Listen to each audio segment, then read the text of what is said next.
흔히 남의 떡이 커 보인다는 말이 있죠. 예.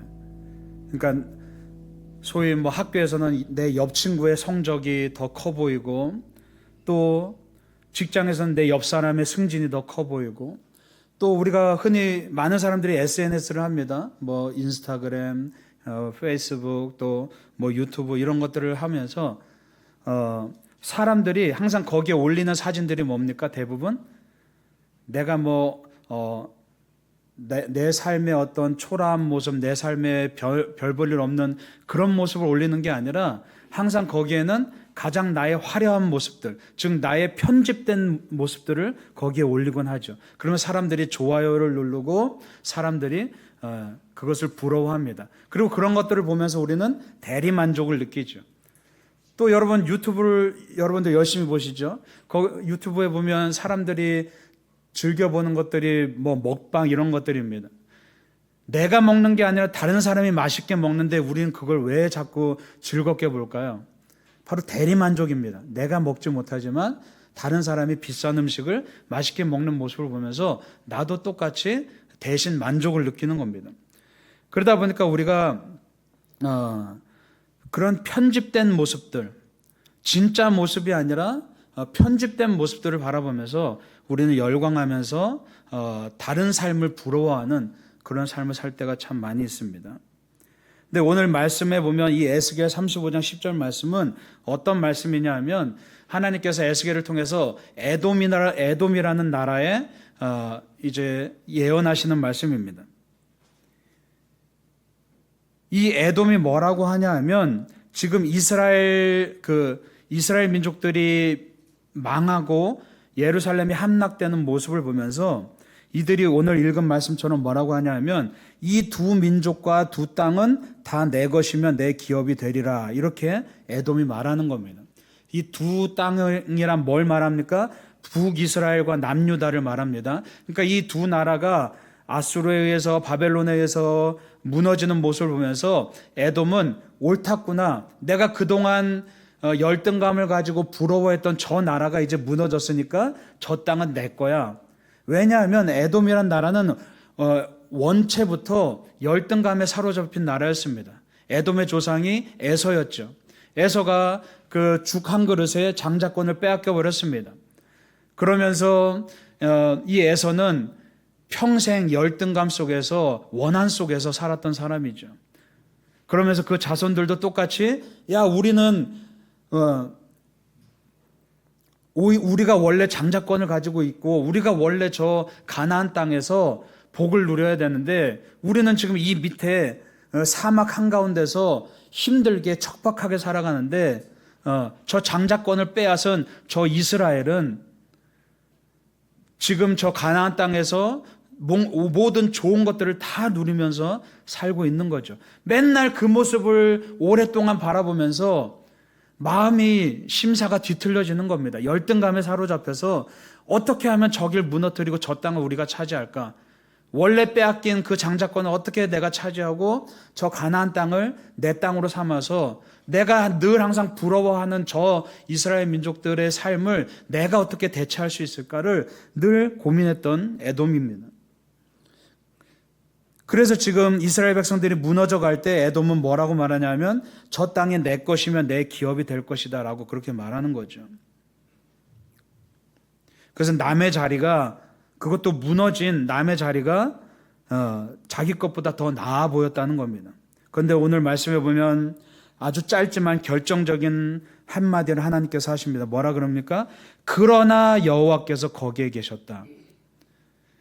에돔 생각으로는 이스라엘 백성들이 다 지금 포로로 끌려가고 저 북이스라엘은 산산이 흩어지고 이방인들과 혼합해서 결혼하고 그냥 저 사마리아 땅이 돼버리고 남유다는 다 바벨론으로 포로로 끌려가고 무주공산이구나, 아무도 지키는 사람이 없구나, 그래 그러면 우리가 이 땅을 이제 차지할 절호의 찬스다라고 생각했는데 하나님께서 뭐라고 말씀하시냐 하면 여호와께서 거기에 계셨다, 내가 거기에 여전히 지키고 있다라고 그렇게 말씀하고 있습니다.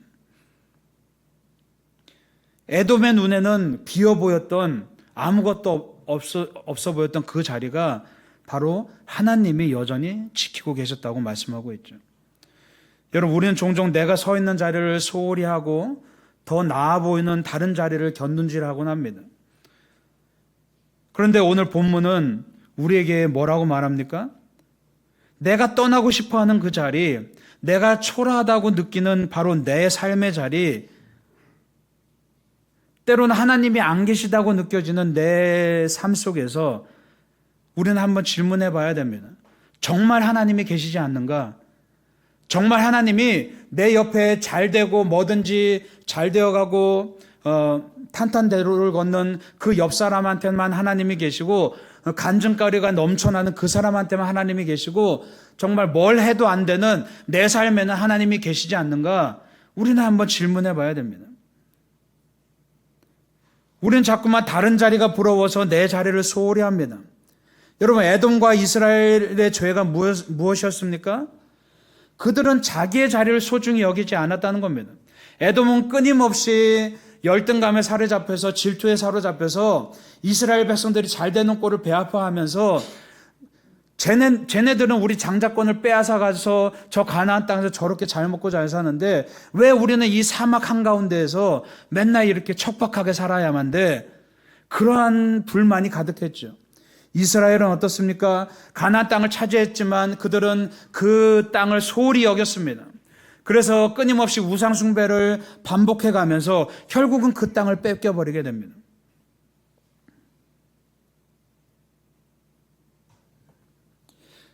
여러분, 에돔은 남의 자리를 탐냈고 이스라엘 백성들은 자기 자리를 소홀히 했습니다.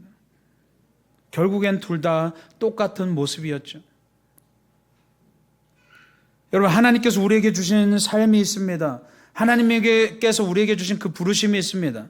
그런데 때로는 우리 삶을 때로는 부정하고 소홀히 하고 남의 삶을 부러워하거나 남의 삶을 탐낸 적이 우리가 얼마나 많이 있습니까? 우리가 TV를 틀면 연예인들이 나옵니다. 가수들이 나옵니다. 영화배우들이 나옵니다. 멋집니다. 우리가 그 모습을 보면서 우리는 끊임없이 동경하고 부러워합니다. 야, 저 사람들처럼 살면 얼마나 좋을까? 막 유튜브를 틀면 저마다 막 성공한 사람들의 이야기가 쭉 나옵니다. 그럼 그 모습들을 보면서 야, 우리도 저렇게 성공한 삶을 살면 얼마나 좋을까? 끊임없이 부러워하고 동경합니다. 근데 여러분, 그런 우리에게 정말 잘 되고 성공한 사람들을 바라보면서 부러워하고 그 편집된 SNS의 사진들을 바라보면서 정말 신기를 쫓는 우리의 모습을 보면서 하나님이 오늘 우리에게 뭐라고 말씀하십니까? 내 삶은 왜 그럴까? 내 삶은 왜 이렇게 황폐할까? 내 삶은 왜 이렇게 문제투성이고 나는 왜 하는 일마다 안 될까라고 그렇게 불평불만하고 괴로워하는 내 삶을 소홀히 하는 바로 우리의 모습 가운데 하나님은 뭐라고 말씀하십니까? 내가 거기에 있다 라고 오늘 말씀하고 있죠. 하나님이 정말 우리가 부러워하는 그 사람들의 자리에 하나님이 계신 게 아니라 바로 문제투성이인 하는 것마다 되지 않는 바로 최대한 도망치고 피하고 싶은 내 삶의 자리에 하나님은 거기 내가 있겠다라고 말씀하고 있는 겁니다. 여러분, 예루살렘이 함락되고 이스라엘 땅이 황폐화됐습니다. 아무것도 남지 않았습니다.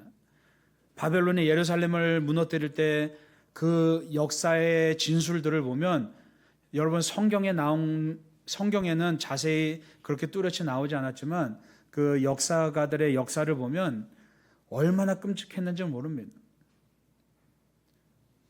이스라엘 백성들의 눈이 뽑혀지고 코가 잘리고 귀가 잘리고 자기 자식을 식량으로 먹어야 되는 그 끔찍한 상황들, 처참하게 살아야 되고 무너지는 그 끔찍한 상황들, 그리고 이제 그 땅은 아무도 남지 않고 황폐화되고 모든 것들이 무너지고 피자국만 가득한 그 상황 가운데서 하나님은 뭐라고 말씀하십니까? 아무도 남아있지 않은 그 황폐한 땅에서 나는 여전히 거기에 있다라고 말씀하고 있는 거죠. 왜 하나님은 그 땅을 지키셨습니까? 처음 그 가나안 땅을 봤을 때 젖과 꿀이 흐르는 땅이라고, 정말 아름다운 땅이라고 그렇게 고백되어지는 그 땅이었는데 결국은 핏자국만 가득한 황폐한 땅으로 결말이 지어졌습니다.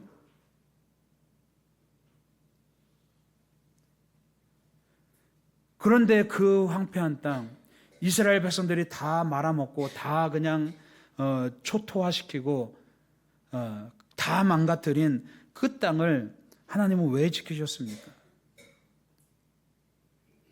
그 땅이야말로 하나님께서 이 이스라엘 백성들과 함께 만들어 온 역사가 담겨 있습니다. 구원의 역사가 담겨 있습니다.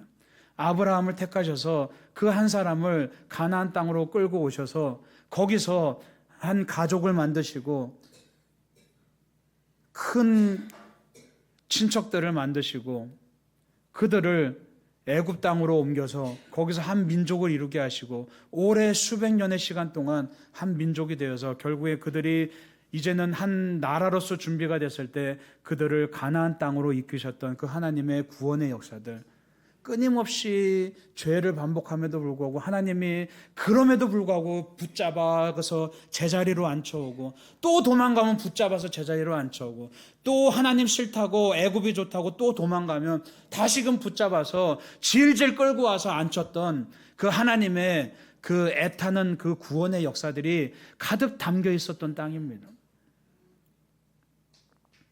그리고 하나님은 그것뿐만이 아니라 그 땅을 시작으로 해서 이스라엘 백성들을 시작으로 해서 모든 열방을 회복시키기 위한 그런 하나님의 계획이 담겨져 있었던 땅이죠. 그런데 결국 이스라엘 백성들은 그 역사를 소홀히 하고 하나님의 그 애절한 마음을 소홀히 하고 결국 뿔뿔이 흩어져 버렸습니다. 그래서 하나님만 외롭게 그 땅을 지키셨습니다.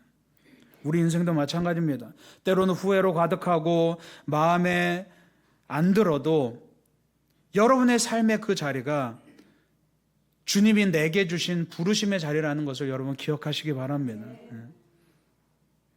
여러분 내 인생 가운데 하나님과 함께한 그 역사들을 한번 떠올려 보시기 바랍니다. 지금 내 삶이 마음에 안 들고 지금 내 삶이 정말 피폐하다 할지라도 황폐하다 할지라도 지금까지 내가 살아오는 가운데 하나님이 나에게 베푸신 그 수많은 은혜들, 결국에 인간은 어리석어서 앞을 내다볼 수는 없습니다. 결국에 우리는 뒤를 돌아볼 때 비로소 하나님의 은혜를 깨닫게 되는 거죠. 그래서 때로는 내가 소홀한 그 자리, 정말 내가 도망치고 싶은 내 삶의 자리를 하나님께서는 끝까지 지키고 계신다는 얘기입니다. 그리고 하나님은 다른 데서 우리를 부르시는 것이 아니라 바로 내가 피하고 싶은 그 자리에서 여러분을 부르신다는 사실을 여러분 기억하시기 바랍니다. 여러분 오늘 주보의 36장 22절 말씀 함께 읽어보겠습니다. 시작. 그러므로 너는 이스라엘 족속에게 이르기를 주 여호와께서 이같이 말씀하시기를 이스라엘 족속아 내가 이렇게 행함은 너희를 위함이 아니요 너희가 들어간 그 여러 나라에서 더럽힌 나의 거룩한 이름을 위함이라. 아멘. 하나님께서 우리를 살리시고 우리를 구원하시고 우리를 보호하시고 인도하시는 그 이유는 우리가 잘나서가 아니라는 얘기입니다. 뭐 때문에요? 하나님의 이름을 위해서. 우리가 살아야 하나님도 영광 받으시고 우리가 잘 돼야 하나님도 잘 되시고 우리가 기뻐야 하나님도 기쁘시다는 얘기입니다. 근데 자꾸만 우리는 나를 위한 하나님을 자꾸만 찾죠. 하나님을 위한 나로서 살아야 되는데 우린 자꾸만 내 이름을 드높이기 위해서 나를 위한 하나님을 찾고 있다는 얘기입니다. 그래서 자꾸만 때로는 우리가 하나님을 나의 유익을 위한 수단으로 그렇게 전락시킬 때가 얼마나 많습니까? 그럴 때마다 하나님의 이름은 그냥 땅으로 떨어져 버리는 겁니다. 나의 성공을 위한 보조수단으로 나의 성공을 위한 나의 유익을 위한 그냥 단순한 도우미로서 하나님의 이름을 사용해 버리면 그게 바로 하나님의 이름이 땅에 떨어져 버리는 겁니다. 하나님은 하나님 되셔야 됩니다. 하나님은 내 도우미가 아닙니다. 하나님은 내 성공을 위한 뒷받침이 아닙니다. 하나님은 내 잘 되는 내 유익을 위한 자판기가 아니란 얘기입니다. 우리가 얼마나 살아가면서 나도 모르게 하나님의 이름을 그냥 땅바닥에 그냥 떨어뜨리는 경우가 얼마나 많습니까? 여러분, 하나님이 우리 성공을 위한 자판기입니까? 그냥 500원짜리 하나 넣으면 내가 원하는 거 얻어낼 수 있는 그런 자판기입니까? 그건 우리가 하나님의 이름을 망령되이 일컫는 거죠. 내가 신앙생활을 하면서 자꾸만 우리가 나를 위한 하나님을 찾을 때 우리는 하나님의 이름을 자꾸만 땅으로 마구 떨어뜨리는 그런 잘못을 범할 때가 얼마나 많습니까? 그게 바로 유사신앙입니다.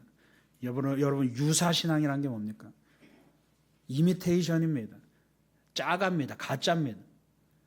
신앙과 비슷하지만 다른 것입니다.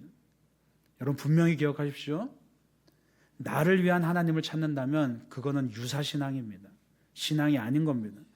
우리는 하나님을 위한 나로 살아야 되는 겁니다. 그게 바로 예수 그리스도의 십자가의 은혜를 기억하는 사람, 십자가에서 달려서 죽으시고 우리를 대신해 죽으시고 우리에게 생명을 주신 예수 그리스도의 그 십자가의 복음을 기억하는 참된 신앙인의 모습이라는 것을 여러분 기억하시기 바랍니다. 예수님이 내 생명을 살려주셨는데 우리는 언제까지 나를 위한 하나님만 찾을 겁니까? 적어도 내 생명을 살려주신 분이라면 이제는 하나님을 위한 나로서 살아가야 되는 거죠.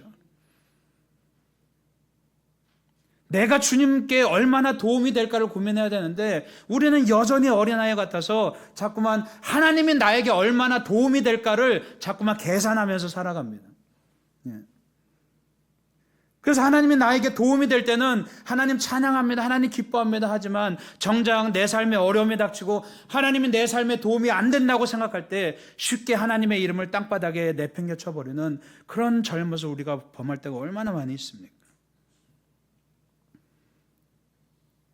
여러분, 오늘 말씀에 주님은 끝까지 그 땅을 지키신다고 말씀하고 있습니다. 절대 빼앗기지 않으신다고 말씀하고 있습니다.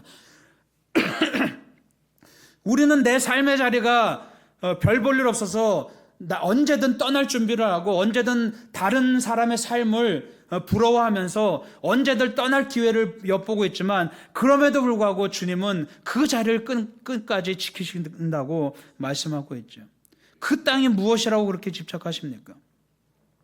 여러분, 그 땅은 마치 그 땅이 뭘 말합니까? 바로 우리의 삶을 말합니다. 여러분은 각자의 삶을 말하는 겁니다. 그 땅은 마치 사랑하는 자녀를 위해서 정성껏 음식을 준비한 그 밥상과 같은 겁니다. 여러분, 여러분의 자녀들을 위해서 정성껏 음식을 만들었습니다. 근데 다른 사람이 그걸 먹어버리면 여러분 어떻습니까?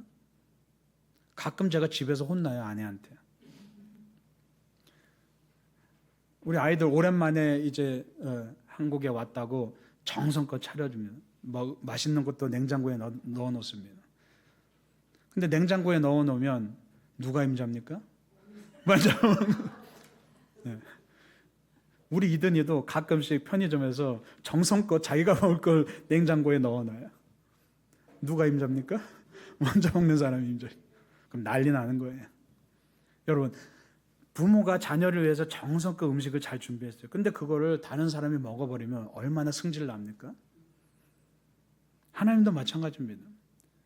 여러분 각자 모습은 다르지만 삶의 양태는 다르지만 하나님은 여러분 각자에게 여러분을 그 자리로 부르신 거예요. 여러분을 그 가정으로 부르셨고 그 직장으로 부르셨고 여러분을 그 나라는 박헌용이라는 그 한 사람으로 부르신 거예요. 예. 거기에 하나님의 특별한 뜻이 있는 거예요. 근데 그거를 남한테 준다고요? 그럼 하나님이 얼마나 열받으시겠어요?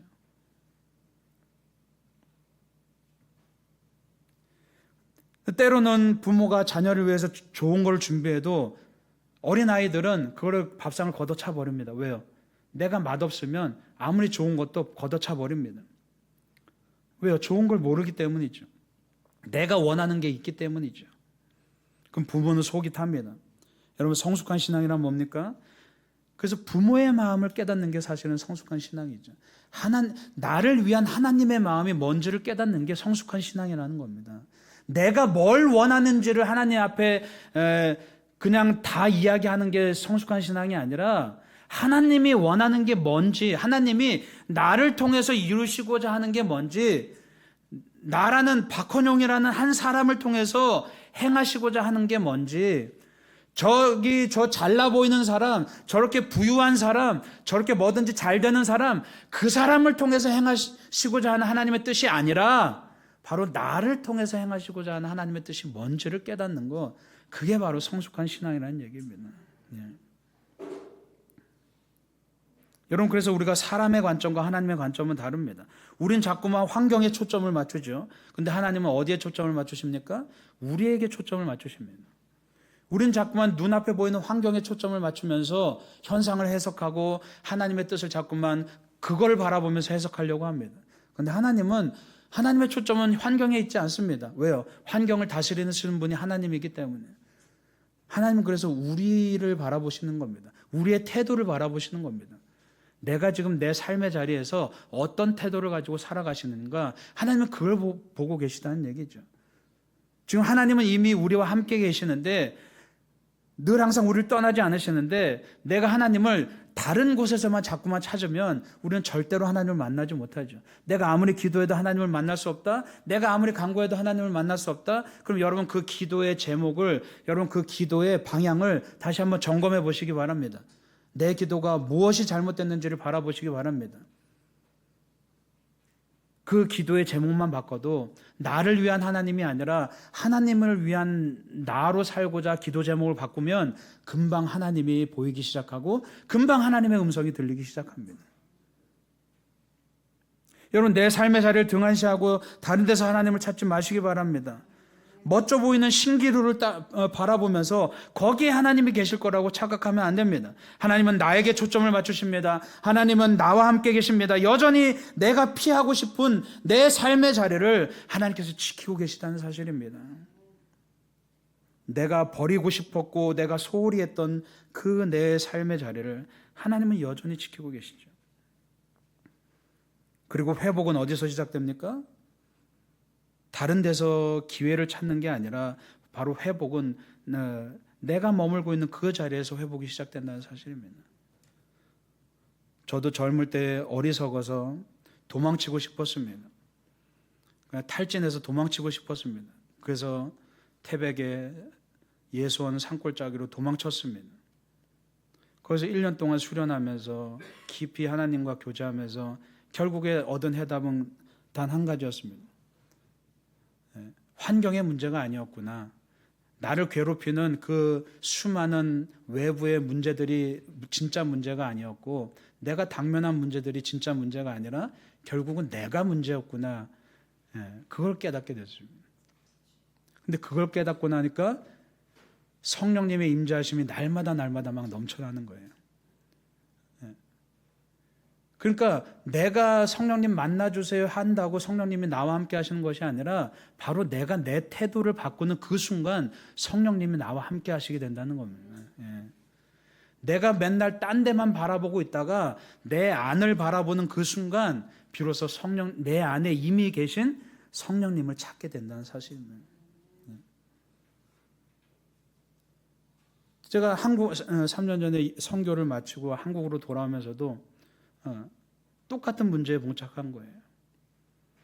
왜 나는 내 환경이 왜 이러지? 나는 왜 이런 문제에 닥쳤지? 그런데 하나님 앞에 엎드리고 끊임없이 날마다 회개하면서 하나님이 나에게 주시는 말씀, 예전에 그때 주셨던 말씀 동일하게 마음을 주십니다. 네 환경 문제가 아니라 네 문제야. 그래서 철저하게 지난 2년 동안 저는 여러분에게 말씀을 안 드렸지만 철저하게 2년 동안 날마다 회개 기도만 했습니다.